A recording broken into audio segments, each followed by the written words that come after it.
I was muted. Thank you all for participating in the Zoom webinar, Taking the Lead on Lead. When people think of lead contamination, they often think of lead in the water supply or peeling paint chips from older homes. But there's a lot of other means in which lead can enter our lives and our homes. When most people think of lead, they think of it being in the water supply, probably because of the news of towns like Flint, Michigan. However, there's a lot more to it. Lead exposure continues to be a health risk, especially to young children. This webinar is designed to present a better understanding of lead and its health risks and what steps we can take to prevent lead exposure. So at this point, I'd like to introduce Kelly McLaughlin, who is the program coordinator for the Southern Regional Childhood Lead Poisoning and Healthy Homes Coalition. Go ahead. Thank you. Once again, I'm Kelly McLaughlin. I am a Rutgers environmental steward, and I'm working on this project with Sustainable Downbeach and the Sustainable Jersey Atlantic Cape May hub to complete my certification. I also just happen to be the coordinator of the Southern Regional Lead and Healthy Homes Coalition, which is a program of the Southern New Jersey Perinatal Cooperative, which is a maternal and child health consortium serving the 7 southern counties of New Jersey. And I've been doing this work now for close to 10 years. So over the next hour, I'm going to be covering a multitude of subjects around childhood lead exposure. At the end, I'd be more than happy to answer as many questions as possible. I did see ahead of time with the registration some questions that I anticipate already getting. So I look forward to having a good conversation at the end with everybody. So we'll get started. So the objectives of this workshop is to, by the end of the presentation, you will be able to describe what lead is and the sources of where it is found today, being able to describe ways children can become exposed to lead and its health effects, describing simple and low and no cost ways to protect children from lead hazards, and being able to identify local resources to direct community members for additional assistance regarding lead education, testing, and remediation. So we'll just get started right at the beginning with what exactly is lead. Lead is a metal. It's natural and it's naturally found in our environment in small amounts in the Earth's crust. While lead does have some beneficial uses, it is widely known to be toxic to people as well as animals and can cause permanent health effects, mainly to the brain and the central nervous system. And lead has been known to be called a legacy toxin because even though it's been banned for domestic use for over 40 years, it still lingers in homes today and still poisons children, so that's why we call it a legacy toxin. The purpose of using lead. So lead, before it was banned in 1978 in the United States, it was used for a variety of purposes, and it served a great purpose at one time prior to us knowing what the dangerous health effects of lead exposure were. The reason why lead was used was because with it being, it's a heavy metal, but it's a soft metal, and so it's easy to manipulate, and it was also known to be corrosion resistant. So with the example of paint, because lead-based paint is the common source of exposure today with lead, it was added to paint because it helped accelerate the drying process. It made it more durable, so it would last longer and you wouldn't have to do so many paint jobs. It maintained a fresh appearance, so it kept the color of the paint like vibrant and lasting and fresh looking. And lead also made the paint resistant to moisture that would generally cause corrosion. So in pre-1978 homes, rooms in homes that would probably have a likelihood that there would be lead-based paint in them are the areas of the home where there would be more moisture. So let's say like the kitchen, when you're cooking, there's steam that's generated. It could have been in like the laundry room as well as the bathroom, because when you take a shower, there's steam, so it wouldn't destroy the paint. So those are just common rooms where lead-based paint could be found in a pre-1978 home today. Common lead sources today. So there's so many different ways for people to become exposed to lead, and this is just a small list. But the common source of lead exposure today is still paint from pre-1978 housing. It can also be found in old plumbing fixtures and pipes. Plumbing pipes today generally are made out of plastic, and in older homes they used to be made out of metal, and how the pipes were fused together was with a lead-based solder. And the problem with older pipes now in homes is that the solder could contaminate the water that's used for drinking and cooking. Generally, the water source itself, where we get our water, is safe. It's the route in which it gets to our homes, which could be possibly problematic depending on the age of the home. So, like for instance, like with what happened out in Flint, Michigan, to treat that water from the Flint River, there was a lot of corrosive chemicals that were used to treat that water that was reaching the homes, and it wasn't known until later on that those treatments were corroding the solder in the pipes, and it was leaching lead into the water, and that's how people were getting exposed to high levels of lead. So once again, generally the water source itself is safe. And old plumbing fixtures, so for instance, fixtures that are made out of brass are likely known to also have lead in them, and that's how lead can get into water as well. It can also be found in construction debris. So if a pre-1978 home were to be torn down or any renovation work were to be done to it, it could be found in construction debris outside, which could, depending on the elements, whether it's windy or raining or whatever, it could be spreading down the streets and into communities, if not well contained, I should mention. It can be found in soil polluted by car exhaust or chipping house paint from the exterior. Because people still do paint their homes on the outside, there could be old lead-based paint that is falling away from the elements outside. So it could be getting into the soil, it could be getting into the grass. And so I mentioned car exhaust. Lead was in gasoline at one time. It was completely phased out of gasoline in 1996. There are still areas where soil can be more concentrated with lead, depending on how often some roads are used. More high traffic-y areas, you might find more higher contents of lead in soil compared to other areas where roads are not as frequently traveled.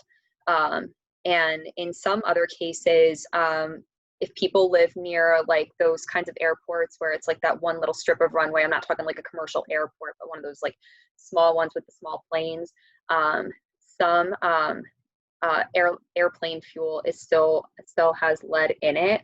Not commercial airline fuel, but for the smaller planes there is. So people who live in those areas where there's those really tiny airports, there may be higher levels of lead in their soil because of those planes.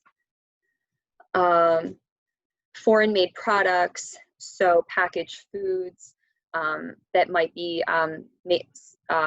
made in other countries and brought over and like sold in like local bodegas. So there could be like Mexican candies, Mexican snacks, to name a few that are known to contain lead in the product or in the packaging that it comes in.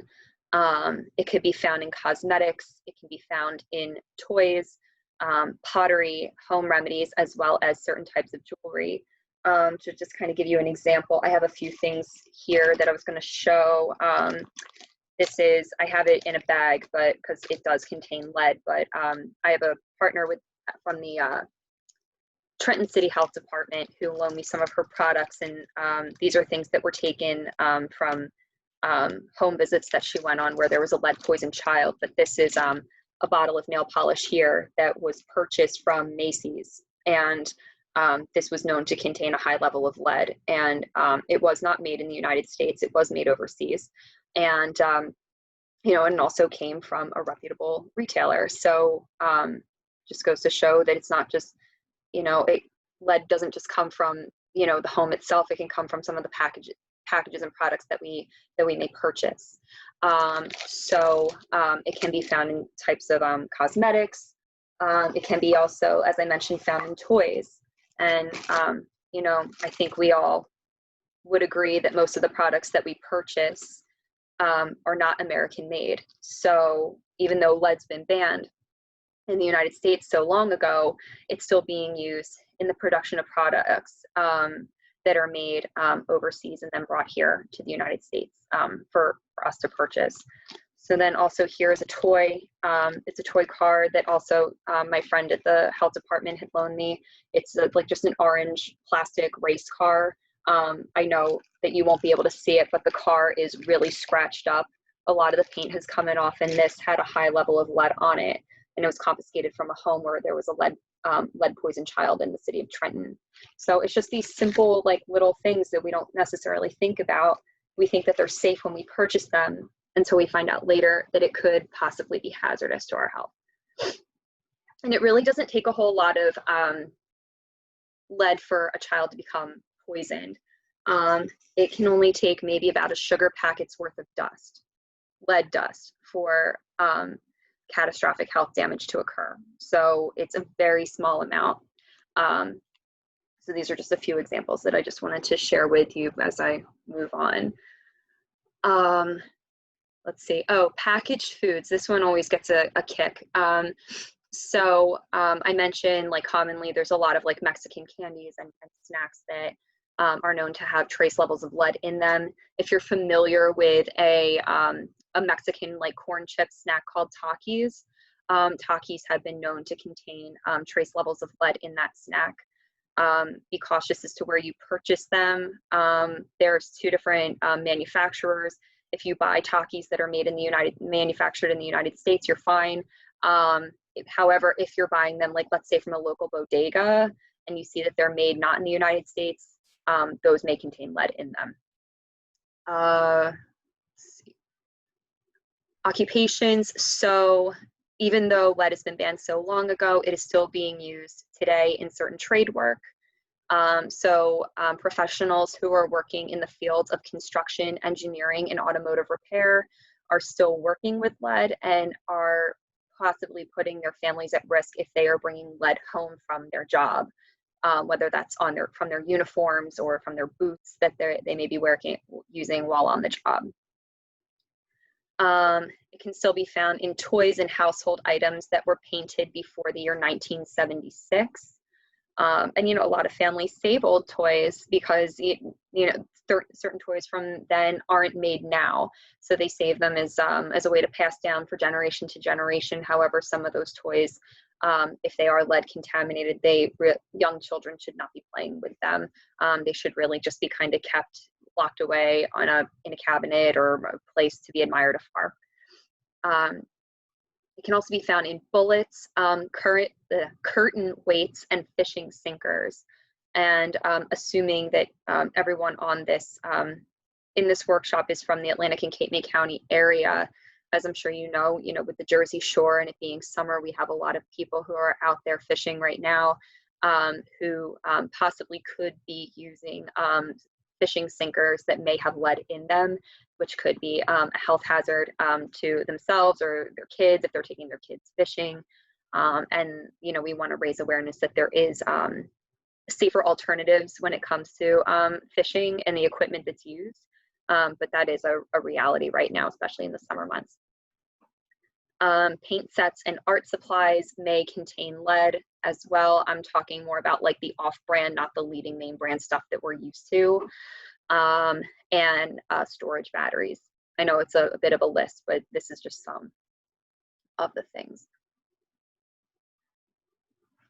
So what is lead poisoning? So what it is, it's a health condition that is caused by either swallowing lead or inhaling lead. Um, and once inside the body, the lead settles in our bones and can also be found in our blood. And lead dust cannot be seen, and it does not have a taste or a smell. So with paint specifically, you see this picture here of a child chewing on a toy, assuming that that's a lead contaminated toy. With lead paint, especially in older homes, as lead-based paint begins to break down and chip and peel, young children are very curious and they love to touch everything. And when they touch things, it generally goes right into their mouth. That is how they explore their surroundings. So if, for instance, they have access to peeling paint in their home and they're picking it and helping it along, and they get a piece off and they put it in their mouth, I know it may sound strange to hear, but lead has a sweet taste to it. So if a child were to get a hold of a paint chip and eat it, there's a likelihood that they're going to enjoy that taste, and then they're going to pick off more paint and eat more and more and more of it, and then a toxicity builds up. Same thing with a toy, with a leaded toy. I mentioned this little race. I showed you guys this race car. I mean, I don't know the story behind the car. All I know is that it was taken from a home where there was a lead poisoned child. But if that paint is peeling off that car, my guess is that child put the toy in its mouth. It had a good taste to it, and that might have been how they got poisoned. So more facts about lead. I know I've already mentioned it multiple times, but it was banned in the United States in 1978 for domestic use. But it can still be found in products made in other countries. Anybody can be exposed to lead, babies, adults, but the most vulnerable population when we're talking about lead exposure is pregnant women, as well as children 6 and younger. Children 6 and younger specifically because their brains and their bodies are developing at a very fast rate in those first 6 years of life. So if exposed to lead, that's where lead could really do the most damage. There is no safe amount of lead in a person's body. Like I said before, it doesn't take much lead contaminated dust to cause some significant health effects, which you'll see in the next slide or two. Symptoms of lead exposure or lead poisoning can be very difficult to detect. You cannot see lead poisoning on a child. Symptoms typically mimic flu-like symptoms, and you'll see what some of the symptoms are, like I said, in the next slide or two.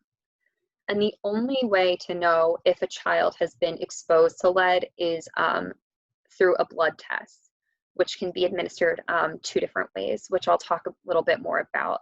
But at this time, there's no other way to know if there's lead in someone's body. So unfortunately, it does involve a blood test, and that can be a little tricky with kids. So the health effects of lead poisoning. So this is quite an extensive list, but these are some of the main health effects caused by lead exposure in children. Learning disabilities is one of the main health effects, and learning disabilities can lead to poor grades in school and low standardized test scores. I'm not an educator, I don't work for a school, but I am aware that when it comes to schools, schools are very always concerned about standardized test scores and how their students perform, because that does indicate how they're doing as a district, how they rank statewide, and also can be a determinant of how much funding they get for the academic year, depending on how students perform. And I also know that is also an indicator for how teachers perform. So it's a big deal. But children who are lead poisoned, lead poisoning could be one of the reasons as to why maybe schools are not performing as well as they could possibly be. It can cause growth delays in children. It can cause behavioral issues such as like ADD, ADHD, and it is also known to cause more aggressive behaviors in children, or acting out. It can also lead to poor decision making in children. And there's been studies that have been done out there of youth in the juvenile justice system who have elevated lead levels, and because they have elevated lead levels and they're in the system, it's believed that lead poisoning at an early age could have caused them to make the poor decisions that they made for them to eventually wind up in the system. Same studies have been done on adults who are currently incarcerated as well. That they did a study, that there's been studies done where they did lead levels of adults incarcerated, and they had higher lead levels as well. So it's interesting that being exposed to lead at an early age could really take a toll on your life as you grow up and move into adulthood. It can cause permanent brain damage, hearing loss. It can cause anemia, and in severe cases, it can cause kidney damage, liver damage, and in some severe cases, children have died from lead exposure. It's not very common. It's very rare occurrence that happens, but it can happen in severe poisoning situations. So the signs and symptoms of lead poisoning, like I said, you can't see lead poisoning on a child. It can be very difficult to detect. And they can, but these are what some of the symptoms of exposure could be: abdominal pain and cramping, aggressive behavior, having a hard time going to the bathroom, sleeping problems, headaches, irritability, loss of appetite, chronic fatigue, hyperactivity, and anemia. So prevention. So it's really important to share that lead poisoning is preventable.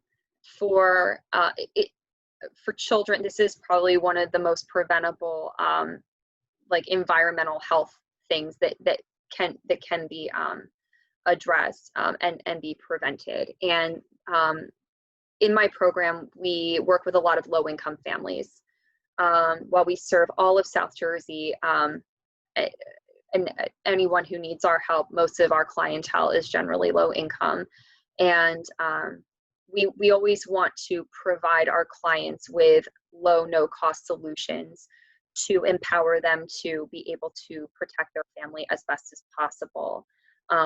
Because in a perfect world, it would be great if no home had lead in it, but that's not the case. And to remove lead from a home completely is very expensive. I mean, you're looking at tens of thousands of dollars worth of renovation work that low-income people simply don't have, and a lot of middle-income families don't have either.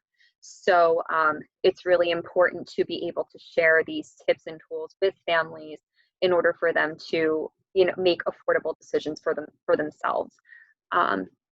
So one of the best tips that I can provide right off the bat is to test your home for lead. My program, we actually have lead test kits that are free to all South Jersey residents in the 7 southern counties. So this is a service that's only available from Burlington down to Cape May, and that's excluding Ocean County. Ocean County is not South Jersey according to our how the Department of Health divides the regions. So we offer these kits for free, and there's more information in my final slide that I will share with you about the kits. But it is a free kit. We encourage families to keep children away from peeling paint and chewable surfaces painted with lead-based paint. We also encourage that children and pregnant women who are living in a pre-1978 home, that if that home is going under renovation of some kind, that they are not present at all when that renovation work is being done. We also recommend to create barriers between living and play areas and lead sources. So maybe that requires setting up child gates, locking doors, locking window, or moving furniture around. So it's restricting access to peeling paint.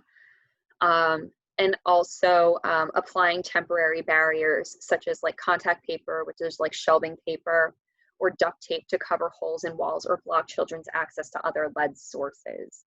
from a renter, folks that are renting, what I like about contact paper and duct tape is that when you go to move out, if you remove the tape and the contact paper, it's not going to cause any structural damage. It may take some of the paint off, but it's not going to cause any big damage to a rental property at all. So, and it's a simple and cheap solution. Most people may have a roll of duct tape around, and if not, you can go to a store and get it for maybe a couple of dollars. Other prevention methods that we talk about a lot are regular hand washing. Given the situation that we are in with COVID-19, I know hand washing has constantly been drilled into our heads multiple times a day. It is an overall important public health practice that should be used daily, but this is another excellent way to prevent lead exposure, is by making sure children are washing their hands if they come in contact with a leaded surface, or a toy that may be laying on a surface with lead. Like if a toy is laying on a windowsill that may have lead paint, or maybe it fell on the floor, and the floor, maybe it's an area of the floor that is prone to have more dust than other areas of the floor. Regularly wet mopping floors and window components. So we encourage cleaning, but we like with lead that the cleaning be wet cleaning versus dry cleaning, because if we're talking about lead dust here from old paint, if you use a dry dusting method, the problem is that you're going to kick up more dust as you clean, and then you are likely to be able to inhale that dust, you yourself cleaning, but also the children who are around, they would be inhaling it as well. So wet mopping and wet cleaning is ideal because it's picking up more dust, and so that's the better way to go about it. I should also mention that if you live in a home, or you know people who live in a home that may have lead in it, you should never try and remove lead-based paint yourself. That should really be handled by an EPA certified professional to do the remediation work.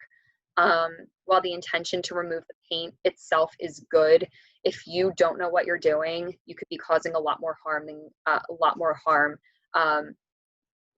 Like if you're trying to scorch the paint off, or you're trying to sand the paint, you're only going to generate more dust, and that could be very dangerous. Taking off shoes when entering the house to prevent bringing lead contaminated soil in from outside. This is also just a good practice in general, so you're not tracking in anything else from the outside, anything like with pesticides or pollen. You don't want to bring any allergens or additional toxins into the home. Feeding children a healthy diet high in vitamin C, calcium, and iron. These are the three key vitamins that can help slow down the absorption of lead getting into a child's body. Foods that are more unhealthy, that are high in fat, salt, and sugar, that can actually act as an accelerant for the absorption of lead getting into a child's body. So once again, with families, of course, I think every family wants to feed their child the healthiest diet that they possibly can. So this once again reinforces the importance of healthy eating and nutrition for young children. And also preventing children from playing in bare soil if possible. They should be provided, like I said, if possible, a covered sandbox, or playing in a grassy area, or plant grass on areas where there is bare soil, or cover the soil with grass seed or mulch or wood chips, just to protect them. With blood testing, so I mentioned the only way to know if a child's been exposed to lead is by a blood test. So in the state of New Jersey, there is a universal law that all New Jersey children be tested for lead at ages 1 and 2. And you'll see what the screening rates look like for the South Jersey region, I think, in the next slide. but just to also share that if a child has not been tested at the required ages, because it does happen, you'll see the numbers in a minute, it is recommended that they be tested before they turn 6 or prior to them entering kindergarten. It is not required for a child to be tested for lead in order for them to enroll in kindergarten. I know that that's a question a lot of the time because there's already required immunizations to enroll in the school system. Lead is not a requirement at this time. Blood is drawn either through a vein in the arm or a capillary finger stick.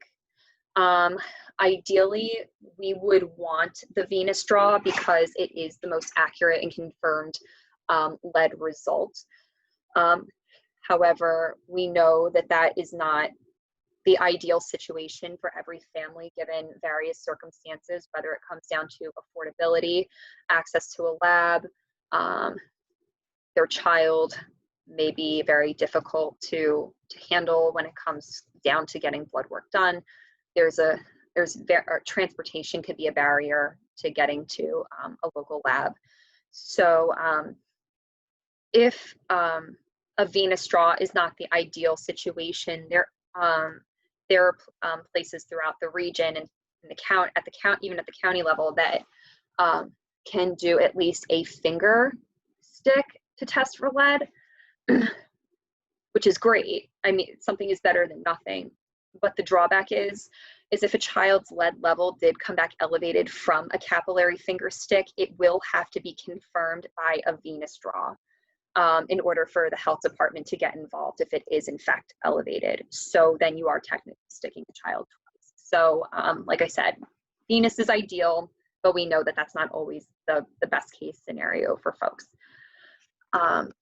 And a blood lead level of 5 micrograms per deciliter or higher is considered to be an elevated lead level according to the state of New Jersey. We follow the CDC's guidelines. So the CDC says 5 or higher is elevated, so New Jersey conforms to the CDC standards. And we conform to those standards in fall of 2017.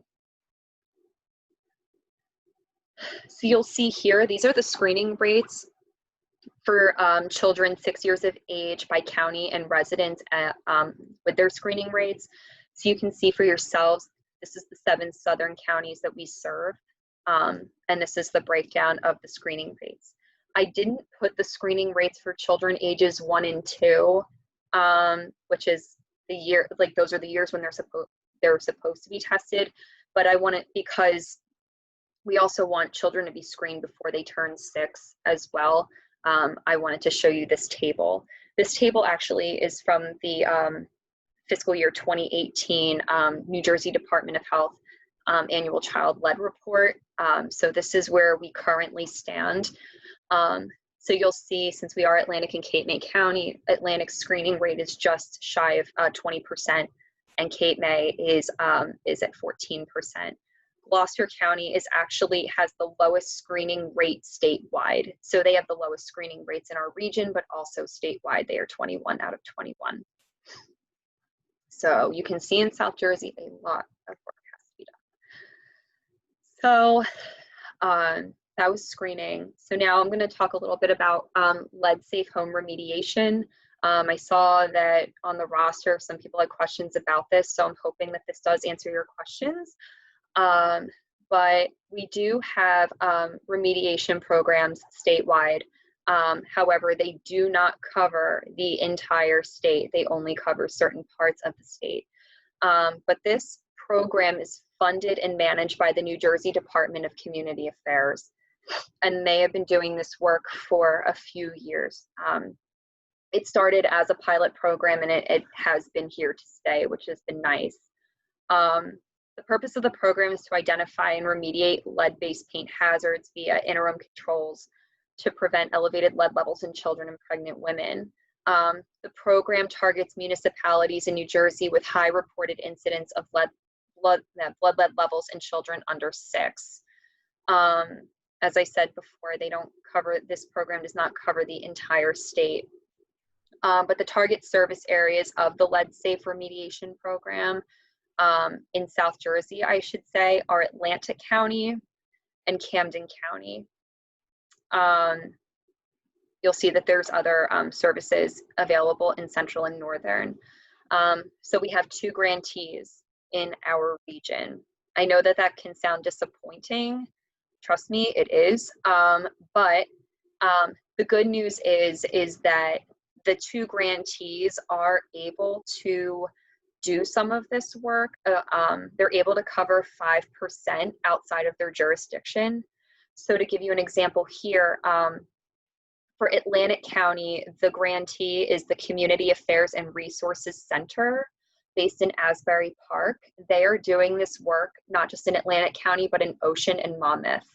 So they serve 3 counties, but they are able to provide, so pretty much this grant it's free money to homeowners as well as renters, as long as the landlord's on board with it. And they're able to provide funding to remediate some more of the dangerous parts of the home, whether that's replacing windows, it's like window sills or other structural, other structures in the home. So they're able to provide this service in Atlantic County to all eligible Atlantic County residents, because there is eligibility criteria.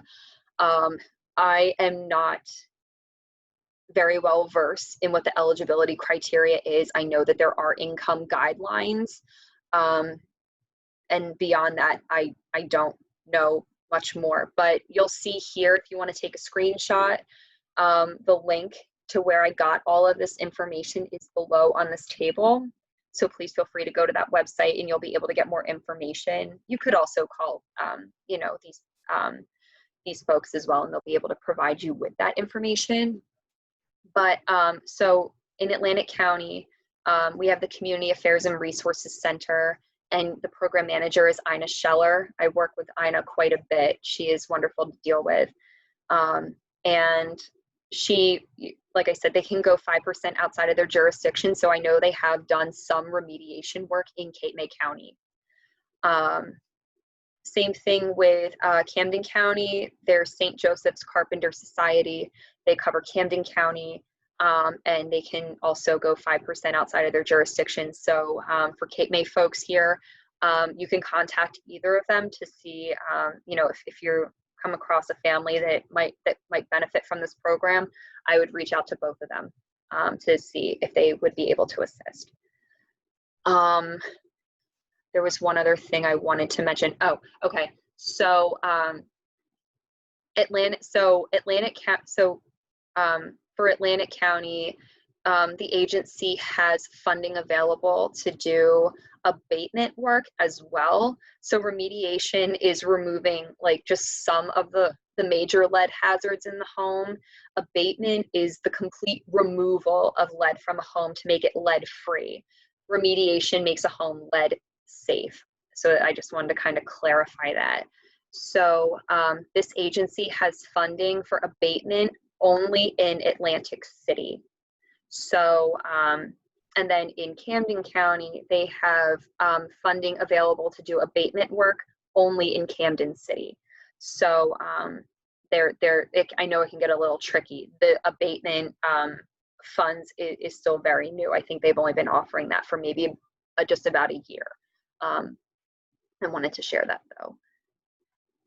I think this is my last slide, but I also wanted to share once again, my program does have free kits available to South Jersey residents to test their homes for lead. So anyone can call the 188 number. It goes to my agency. We have a bilingual administrative assistant. So if we have Spanish-speaking families who want a kit, she'll be able to fill out the form over the phone with the families. We ask just a few questions, and then we send that kit over to them. And our funding also covers the analysis of the kits. So when the samples are mailed to the lab, which is in Virginia, we paid them ahead of time to do all the results, and any kits that come back elevated, I personally make a phone call to and talk to the family about the results of their kits. So the value of the kit itself is roughly about $40, and you're getting it for free. Oh, I guess I wasn't done. So as I mentioned before, I am the regional coordinator for the Southern region. So this is the geography that I cover. I know it's really hard to see the contact info. I can send this info out to all of you since I have everyone's email address. But this is, I cover Southern New Jersey. And if anyone were to see this who's in Central or Northern New Jersey, I do have 2 partners who are wonderful to work with. The grantee for Central New Jersey is the Monmouth County Health Department, and her name is Elizabeth Hernandez. And in Northern New Jersey, the grantee is the Partnership for Maternal and Child Health of Northern New Jersey, and the coordinator's name is Melissa Middleholzer, also really great to work with. And these are the counties that the 3 of us serve. There's only 3 of us who do this work in the state. So, you know, we work very closely together. And these are some final resources that I had. If you want to take a screenshot, I can also send my slides out because they have the direct links linked up. But these are just some additional resources where you can get more information about lead as well as healthy homes. And I ask, because this is for my certification, if you would take a few minutes to complete a brief 6-question Survey Monkey. It's like true and false questions and multiple choice questions. I promise it's going to be painless. I know I'm evaluationed out. I'm sure you all are, but this is for my certification, so please, thank you. If you want to take a screenshot of this, or if not, what I'm also going to do is, because I have everyone's email address, I'm going to be sending out the link later on tonight. And just once again, I ask you to please help me out. This is my contact information. So in the future, if you do have questions, are in need of resources, want to coordinate a workshop, or you need help in terms of getting points for these lead actions for the region, I am your go-to. So please feel free to contact me. I'd be more than happy to assist with whatever it is you guys need. Does anyone have any questions?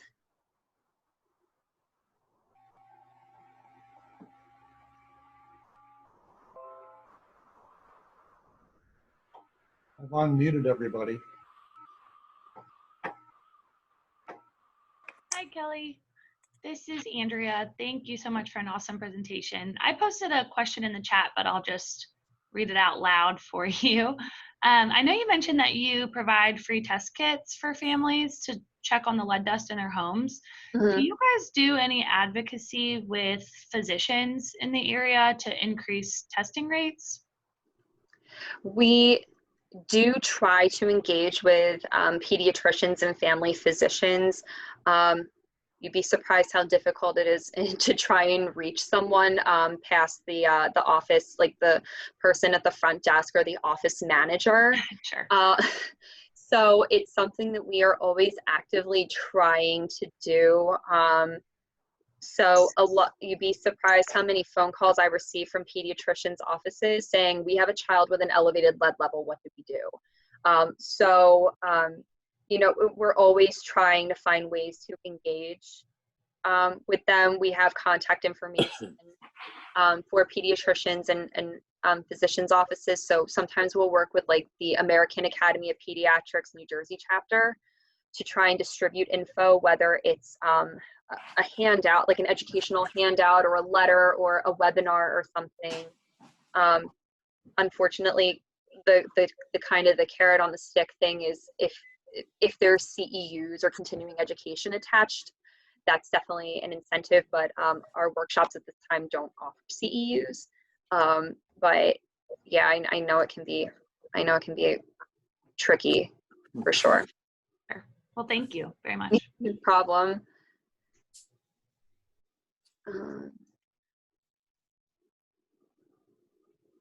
Any other questions? Hey, Kelly. Verno Grabnik here Hi. in Atlantic County. See, I was reading a 2019 report from the DEP that talked about spikes in Margate and Stone Harbor, at least elevated levels of lead in their water in Margate and Stone Harbor. Has there any other updates? I'm just looking for, are there any towns that are more worrisome now? I would say that the towns like in the area that are still particularly worrisome are Atlantic City. There's a lot of old housing stock in Atlantic City. I know Pleasantville still has a lot of older housing stock. At least in Atlantic County, I know that those have always been our targeted municipalities. In Cape May, at the top of my head, I know Wildwood was always a bit of a concern. And I'm trying to, it's one of the townships. I can't remember if it was middle, upper, lower. I at the top of my head, I don't remember, but I know Wildwood was on the list down in Cape May. But every town has pre-1978 housing. So while there may be some towns that may be at a higher risk than others, the other thing to mention is that lead poisoning happens everywhere. It happens in communities where there's more affluence than others. I've received phone calls from families that have shore properties and their child was lead poisoned in their shore home and it's not even their primary residence. So lead poisoning, it doesn't discriminate when it comes to income or race or ethnicity. This is still a very big issue when it comes to health equity. It doesn't understand, I know that there's a disproportionate amount of children who are low income and are from other races and ethnicities, but it can affect every child. And that's why it seems strange to me to see Margate and Stone Harbor as two places that they note in that DEP report in 2019, which, like you said, were higher, you Yeah. think more affluent communities. Sure. And, I get it a lot. We just had somebody talk about like pediatricians, and it's interesting that there's some pediatricians, not just in our region, but statewide, they don't believe that their patients need to be tested for lead because of where they're from. Like, oh, well, maybe their patient base, it is a middle income or more affluent family that they may have in terms of a patient, or they live in maybe in a, lack of a better term, a nicer town, but that's the problem. It's like it's not happening in my community. I'm like, well, no, it is happening in everybody's community. So every child needs to be tested because you just don't know. And the other thing is with families who like to travel and go away and they like to buy souvenirs. Like, let's say you go to Mexico and you buy like a nice souvenir that you bring home, only you find out that thing that you bought is like filled with lead and your kid's been gnawing on it. And,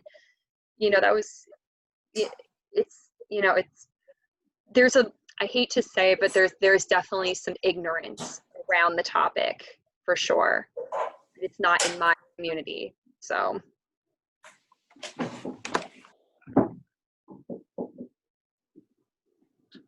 Kelly, did you cover most of the questions that were emailed in, you think?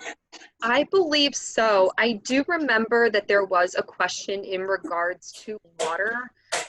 So I hope I answered the question. To have your water tested, if you were interested in that, you can buy test kits at your hardware stores. It's also my understanding, and Amy, you might be able to, if I have this wrong, you might be able to help me out, but I remember when we went on a tour of the wastewater treatment facility, one of the guys who runs that lab, he mentioned to me that I believe they work with the Atlantic County Health Department to do water sample testing, and they would be able to determine if there is lead in the water.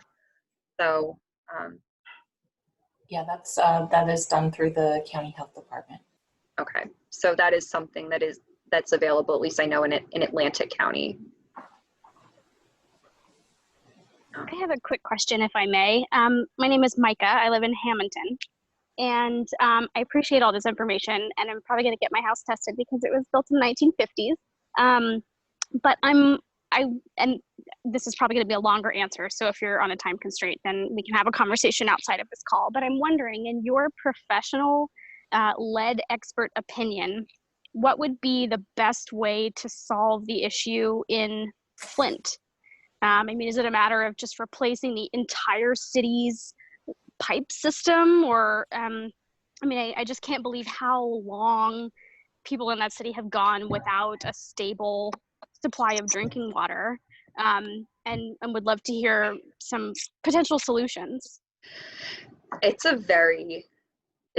huge problem, and it's going to require really the replacement of all those lead service lines, and that's a big undertaking, and also costs more money than I can even wrap my head around. And unfortunately, what happened out there was criminal. It wasn't the people who were behind what had happened.